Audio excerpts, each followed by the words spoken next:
Hello everyone. Today I'd like to speak about part of the climate agenda in Ireland. We've seen this being rammed down our throats over the past number of years by the political establishment with dramatic attacks on ordinary people. We've seen through the regressive carbon taxation measures which impacts the working class most of all.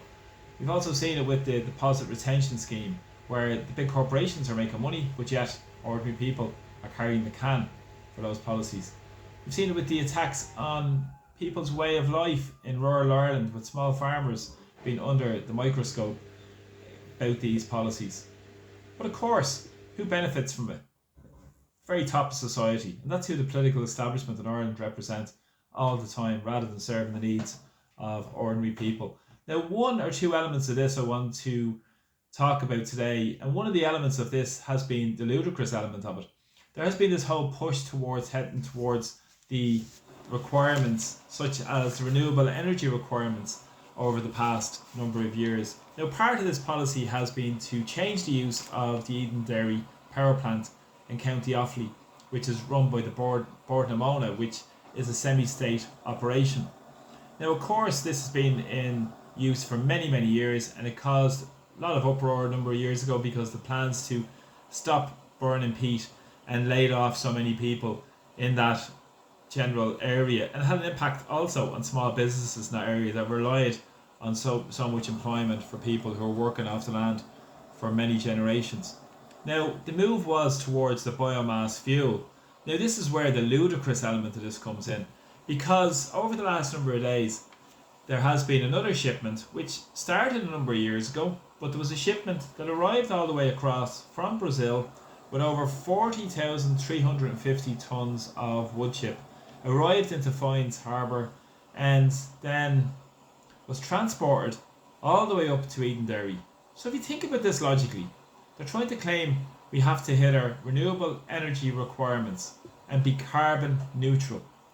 But of course, this wood chip was transported on a ship 8,000 kilometres right across the Atlantic Ocean. Diesel power ship, of course. Transported then on diesel powered trucks all the way up to Edenderry from Foynes. And they're trying to claim it's carbon neutral. But there's also other facets to this they won't talk about, such as the deforestation in Brazil. We've seen that with indigenous people being forced off their lands. And who benefits from it? The big farmers, the big ranchers, big corporations. And also the transporters, such as a Japanese company that owns the cargo ships, such as Edenderry, which took 2 weeks to travel across the Atlantic Ocean to get to Foynes. So the profits out of the public purse are travelling everywhere. They're going to Brazil, to the farmers, the ranchers, they're going to the Japanese companies.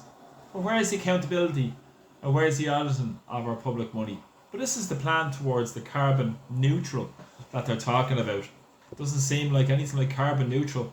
And coincidentally, the same company who owned this Edenderry vessel and many more dry cargo vessels also distribute LNG gas, which is in the main filthy fracked gas, which does nothing for the environment, absolutely makes it worse. So you really could not make this up. And who's the people who carry the can for this? It's all of us through the public purse. Because even when the plant was being transferred into a biomass plant, it's now part of the National Gas Network. That cost a few billion to upgrade and to get a new link, a 22-kilometre link from Edenderry to link up with the National Gas Network, and previously up to 150,000 homes in the regional area around the Midlands were powered because of the Edenderry plant. But now we're all being pushed into the grid, and what happens there? Higher energy costs. So rather than using the resources of our state for the good of the people, they've stopped using the resources of our state and they've imported resources of the state. Currently, even on Teagasc, their own, and Quilcha, the National Forestry Board as well, their website as well, we're speaking about these reforestation programs to use biomass fuel and energy. But of course, 20% of it currently is still being imported at huge cost to ordinary people.